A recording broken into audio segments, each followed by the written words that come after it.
So I will just read the introduction, just so that you get a little feeling for what this is. And this is what I read that first day when I received the course. And I was like, wow, is this, if this is true, this is what I want to follow. This is what I want to do. So it says, this is a course in miracles. It is a required course. Only the time you take it is voluntary. It's a required course. Only the time you take it is voluntary. Free will does not mean that you can establish the curriculum. It means only that you can elect what you want to take at a given time. So, only the time you take it is voluntary, and free will doesn't mean that you can establish the curriculum. And there is, for me, this deep clarity in this. Because in this world, we try to figure it out. We try all the time to find out what we should do, But for our mind to wake up to our true self, we don't get to decide the curriculum for that. But we can decide when we take it. We can decide when we decide to say no to this internal wisdom that is there, to guidance, to follow this. So it means you can elect what to take at a given time. The course does not aim at teaching the meaning of love, for that is beyond what can be taught. It does aim, however, at removing the blocks to the awareness of love's presence, which is your natural inheritance. Love's presence is your natural inheritance, ditt arv, right? The opposite of love is fear, but what is all-encompassing can have no opposite. That's also an interesting line. The opposite of love is fear, but love is all-encompassing. So it cannot have an opposite. This course can therefore be summed up very simply in this way. Nothing real can be threatened, and nothing unreal exists. Herein lies the peace of God. Nothing real can be threatened. Nothing unreal exists. Herein lies the peace of God. And this is something, at least I feel it. I feel the truth, But then we get to practice, because in our life as a person, we sure experience a lot of fear, right? And a lot of problems and issues, as if things are threatened in our consciousness. And that's where there is a deep truth. And it is that everything that comes from fear or doubt is unreal. It's an illusion.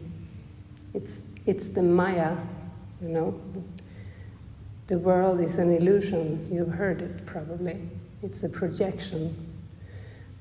And that's where the course will help us to take back the projection and give up the illusion and come to peace of mind, where we actually overlook error. It talks about we need to learn to overlook error, the error of illusion.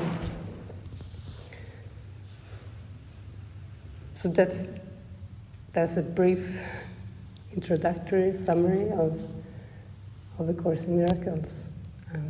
And this is just the first 2 paragraphs, and it's a very thick book. It's like this.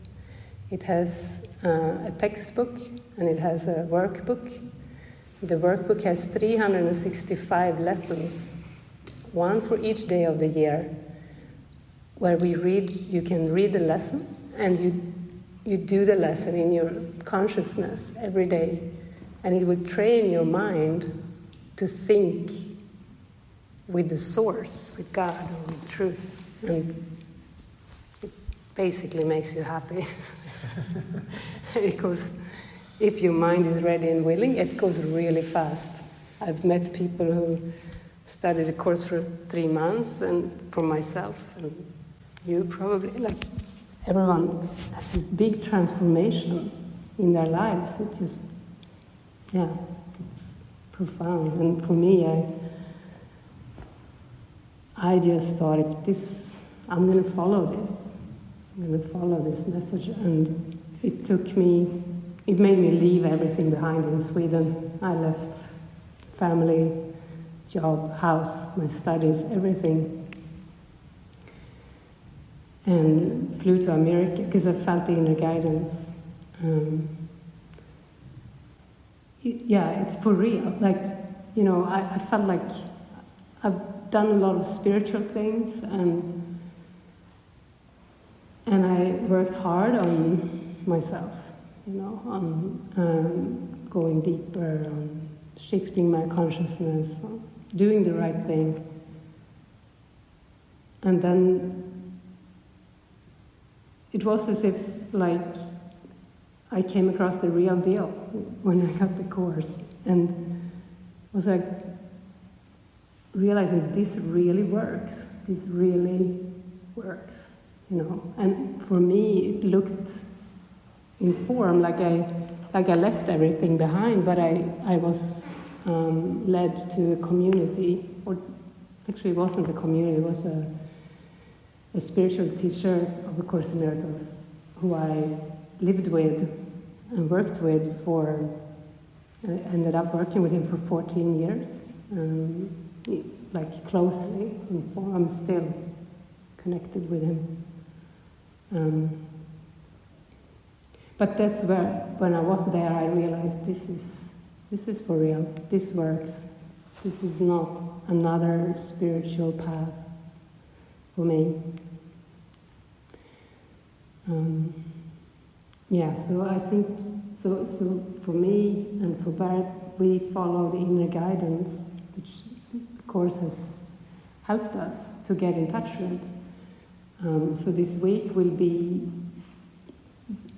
our part of this big week, and your part too, because you're also doing the course. Your part will also be guided. We're very guided and spontaneous. So together here we will go really deep.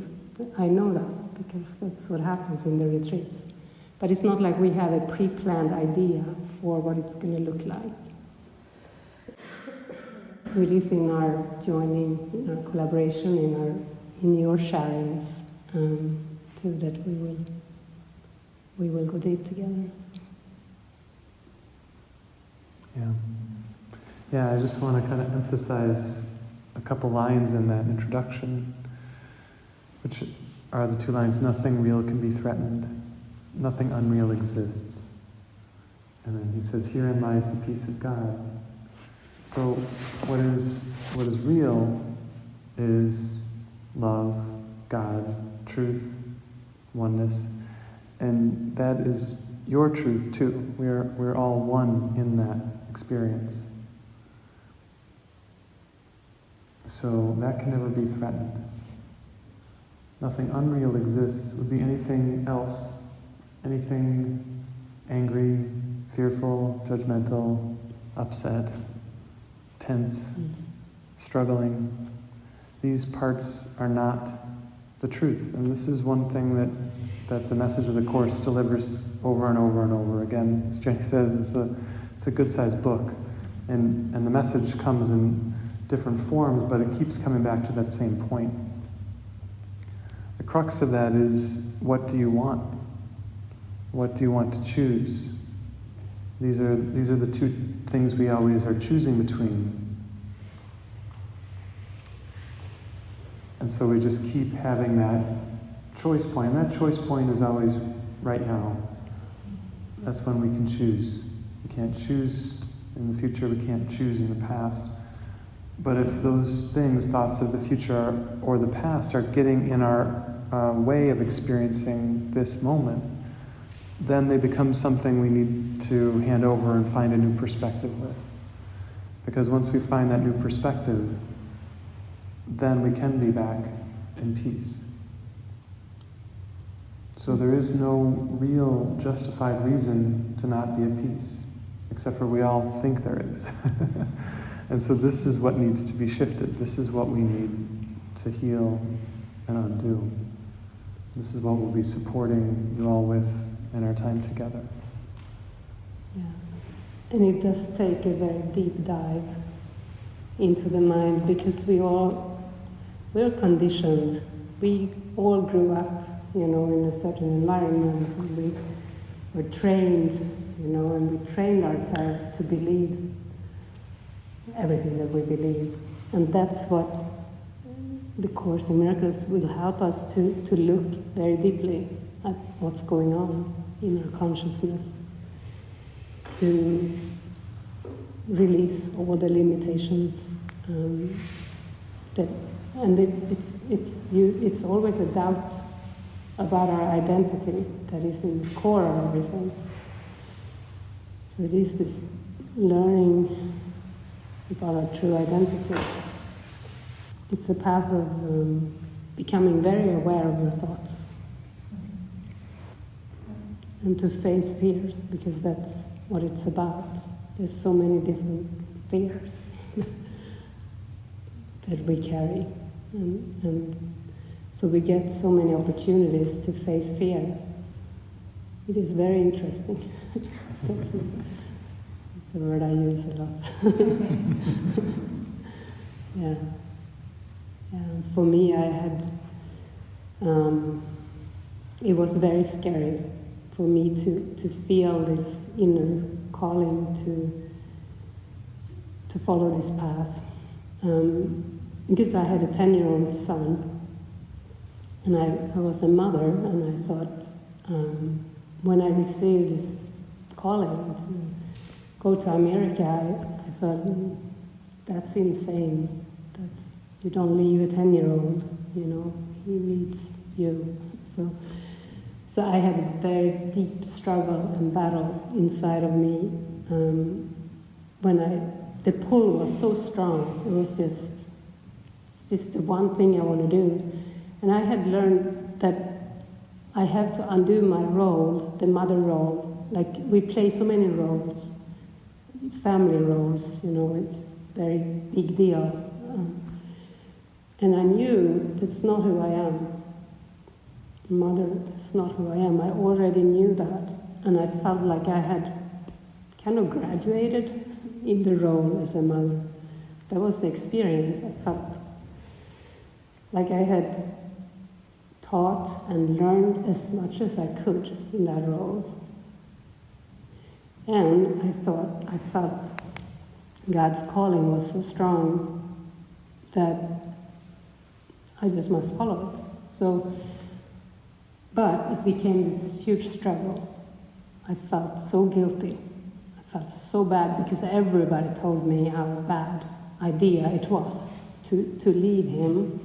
Of course, I wouldn't just leave him. I made sure, he moved to his dad. I was divorced from his dad for 8 years by then.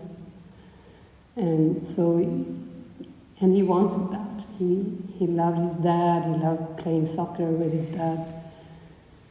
So it was all like kind of planned out, laid out, it seemed, but still I felt so bad.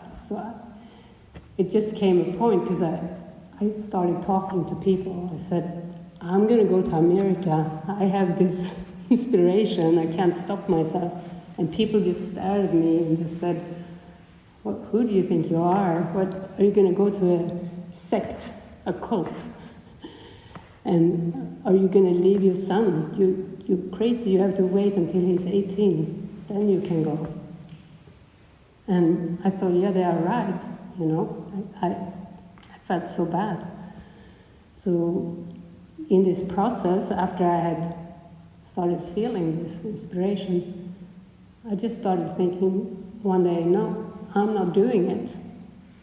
I said it straight to God. I said, no, I'm not going to follow your guidance here. It doesn't work that way. And that day was just a very weird day. I was just feeling completely estranged, completely lost in this void, in this place of, okay, the only thing I want to do, I can't do. So I just sat down. And I sat and I was like, God, if you want me, if you want to show me what to do it, but I don't know what, I'm going to sit here. I'm just going to sit here. So I sat there for hours on my bed. And in the afternoon, this presence just was all around me, within me, everywhere, this presence. And then two huge light beings are there in my bedroom. They are like up to the ceiling, maybe even taller. They were just through the ceiling in my house. It was like the house didn't exist, actually, because it was an experience of the light. And those two angel beings, light beings, true beings, they started communicating with me and answering all my questions telepathically in a true communication, which is very different than this, than someone speaking and someone listening. It is immediate and it's internal, and there is nothing else. There is no external. Like, it's real communication, and that's our real state. It was an experience of my real state of mind. A state, Course in Miracles says, I've never left that state of mind. And in that, those light beings actually told me to go to America. They said, we bless you. We are grateful that you're going on this journey. And then they seemed to be gone. And I realized, oh, my state of mind isn't in a true state yet. I'm still experiencing darkness, sadness, time, loss, separation, death, fear. And that explained to me that I need to do the inner work, the inner mind training. And because that state of mind that I had in the experience with the light beings, that is the truth. And I thought, I'm going to do anything. I'm going to do anything it takes to undo the ego, to undo my fear and doubt. So I said, yes, I am going to America. I'm doing it. So I did let my son move to his father, and I did fly to America. And then I took it from there. It was the first few weeks was a deep dive into fear, just deep fear, darkness. I was so shaken up that I'd never been so fearful, actually.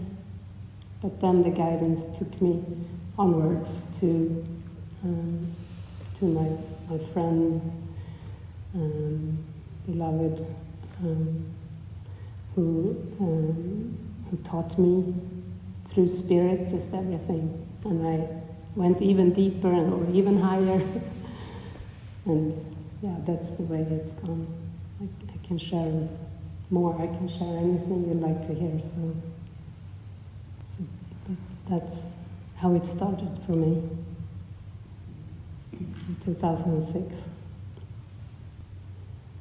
And I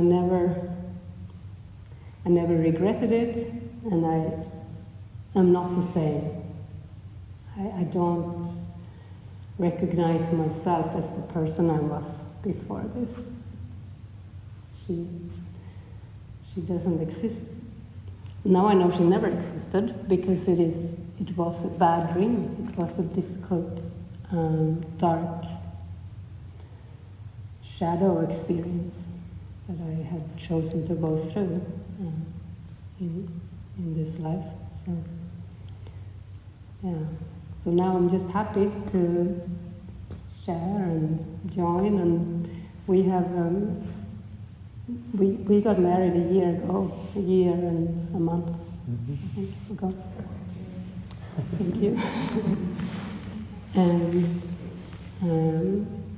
so we're just really in love, and we just work together, and other people are coming to join with us. So we have a little community, and we're feeling the vibe, the call to go here to Malaga and start a center where more people can live together with us and share this mind training, this practice, because we noticed that being hand in hand is very supportive, and to reach out our hands to others is very supportive for them, and living together is very supportive because it's very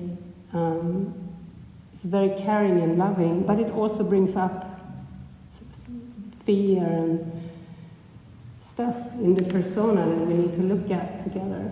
So it's a very like an honest kind of experience. Every day we invite for sharing, and if somebody's sitting with fear or hiding out, or we invite gently to come and share, and we work through things together. So, do you feel anything more? Share? Yeah, I feel to share just a bit about this dive too, because I've studied a lot of different things and gone through a lot of different healing work, and been in the role of a healer and teacher for many years. But it was really joining with Jenny that a lot of that kind of fell away. Even the kind of role, speaking of roles, the kind of psychological role of being a teacher or healer, for me has melted away a lot. And now it's like I have one prayer, which is just to be helpful. And so whatever that looks like, and whatever instant, whatever moment is here, that's what I pray for. I pray that I be used, that words come through that are helpful or guided to whatever steps will support that.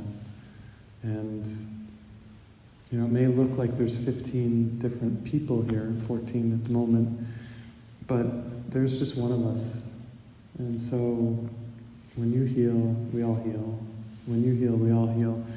We're all doing this work together because there really is no other. That's one of the big messages of the Course is that there is just oneness. And it's like a veil has fallen over that true awareness that we have at our depth. Like Jenny said, she wasn't really the figure she used to be. I wasn't really the figure I used to be. But we've all forgotten that in our own way.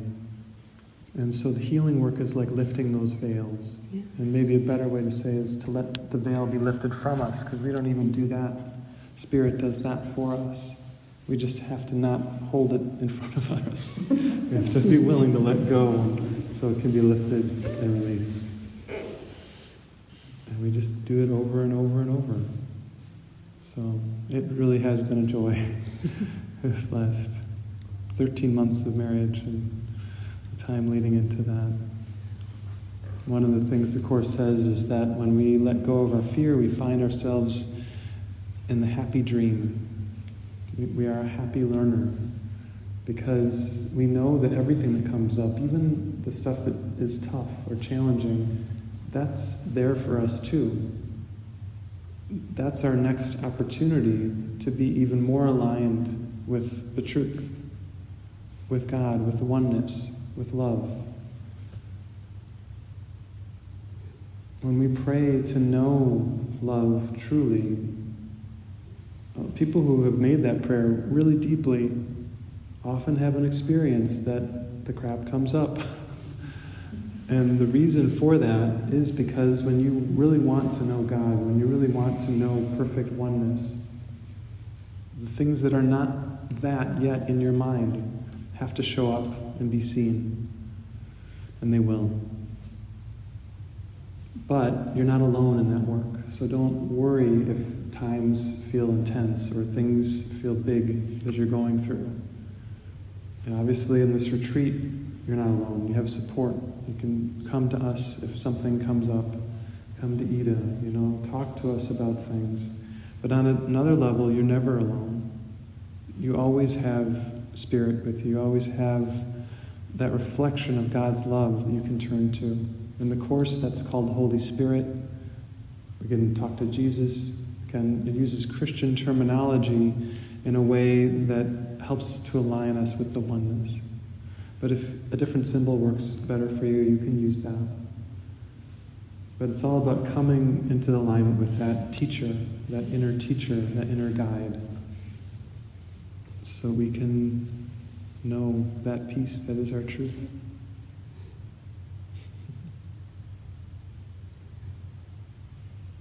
One very interesting idea is that the persona, this self you believe you are in this world, of course Miracles says it bears no likeness to yourself at all. There is no likeness between the persona that you experience yourself to be with your true self. And that's what I understood that too in my experience with the light beings, because they were my parents. They were my earthly parents' higher selves. That was very clear. But there is no likeness whatsoever, other than I knew it was them. I knew it was them. But if you would tell me, yeah, they have similarities. No, they have no similarity. In my childhood, in my experience of them. So that's how I know that the teachings of the Course, it's telling the truth, and I want to know the truth. So, yeah. And he's saying it's only a thin veil, because sometimes we can be tricked, The path to enlightenment seems long, and especially with a lot of Eastern teachings, actually, Indian, like the Advaita Vedanta, or different. It's this kind of long path to enlightenment, but of course they also talk about the veil. There's just a thin veil. There's just a shift of consciousness that needs to happen, and we can practice that shift. We can practice moment by moment to open our minds, and then it's no longer a long path, because it's a trick to think it's in the future. It's very tiring. We can only be in the present. We want to know what the present moment is. Maybe that's my prayer for this retreat. Like, let's invite the present moment to learn about it, what that experience is like.